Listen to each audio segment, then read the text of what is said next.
Start. सुबह चाय पीते हुए अखबार पढ़ रही थी कि कानों में कूड़ा कूड़ा की आवाज़ आई विराम। मैं इसलिए चौंक गई कि जो आवाज़ मैंने सुनी थी कोमा वह बच्चे की थी विराम।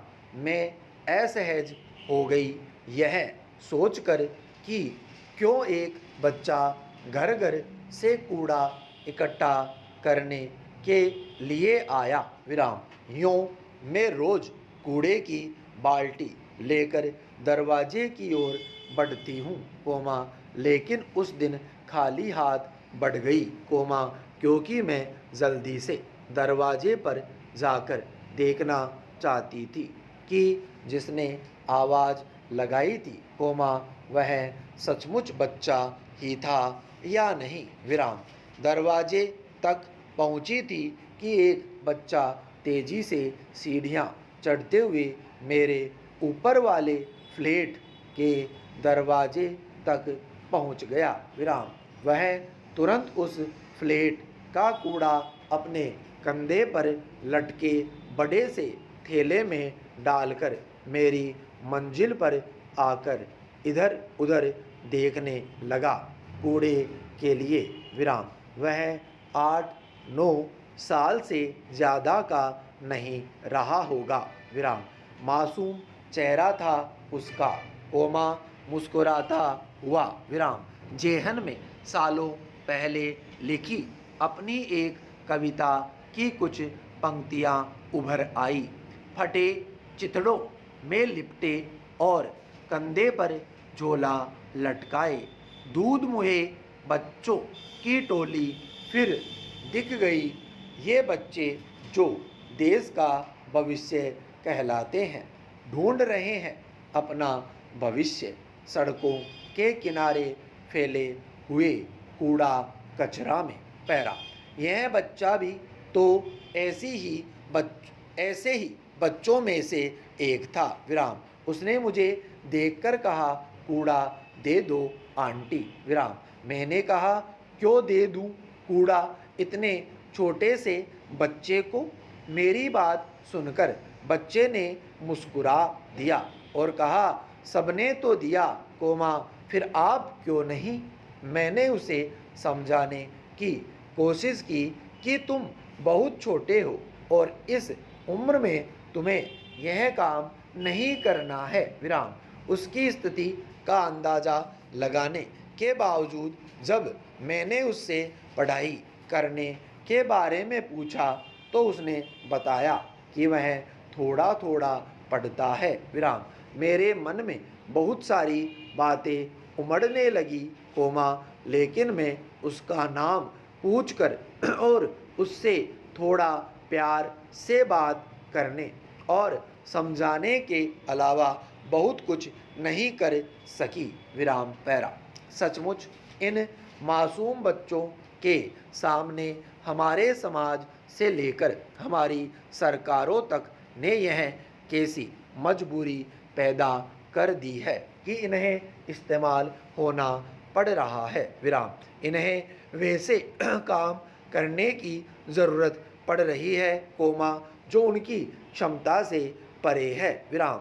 मुझे गुस्सा भी आ रहा था और दुख भी हो रहा था विराम। मैंने उसे इस काम पर भेजने वाले व्यक्ति को बुलवाया और सवाल करने लगी कि उसने इस छोटे बच्चे को इस काम में क्यों लगाया विराम। वह व्यक्ति नाराज हो गया। पैरा बात यहाँ सिर्फ किसी एक बच्चे की नहीं है कोमा, बल्कि उस जैसे हजारों बच्चों की है जो किसी न किसी तरह से शोषण के शिकार हैं विराम। पढ़ाई की उम्र में जोखिम भरे काम करने को मजबूर है विराम। सड़कों पर आते जाते चौक चौराहों पर अमूमन हम सबने देखा होगा ऐसे नन्हे मुन्ने बच्चों को जो कभी हमारी गाड़ी के पास आकर पैसे मांगने लगते हैं कोमा, तो कभी अपने नन्हे कोमल हाथों में थामे रोज़मर्रा के इस्तेमाल में आने वाली चीज़ें खरीदने के लिए लोगों से विनती करने लगते हैं। विराम। क्योंकि हमें ऐसे दृश्य सामान्य लगते हैं। विराम। काश हम इसे एक फिक्र के लायक समस्या के रूप में देख पाते। विराम। सोच पाते कि आखिर किन वजहों से इन बच्चों के सामने ऐसे हालात पैदा हो गए कि खेलने कूदने और स्कूल जाने की उम्र में ये बच्चे अपना और अपने परिवार का पेट पालने के काम पर लगा दिए जाते हैं। विराम। बच्चों के शोषण की जगहें और भी है, जैसे ढाबे, कारखाने आदि। विराम।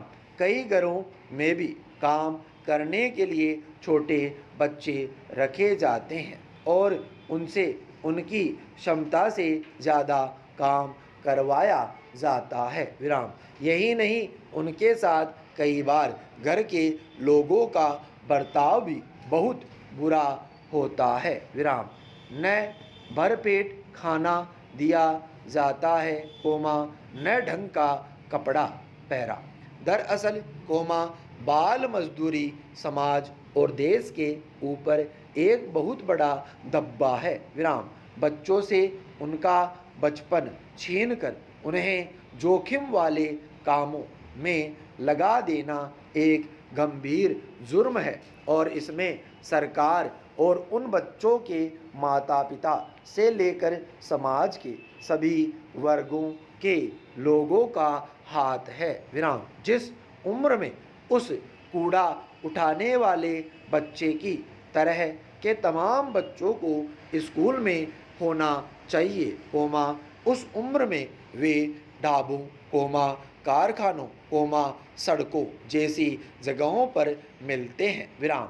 किसी सभ्य समाज में सामूहिक रूप से बाल मजदूरी के खिलाफ आवाज़ उठनी चाहिए। विराम।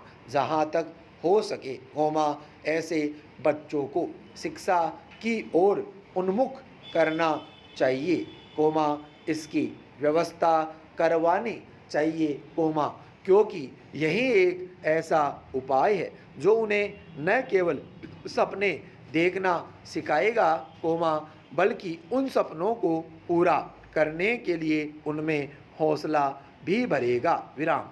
क्या ऐसा नहीं हो सकता है कि हम अपना सामाजिक और नैतिक कर्तव्य निभाते हुए इन बच्चों के लिए कुछ करें, ताकि वे अपने बचपन में लौट सकें, पढ़े लिखें और बेहतर जीवन जी सकें। विराम।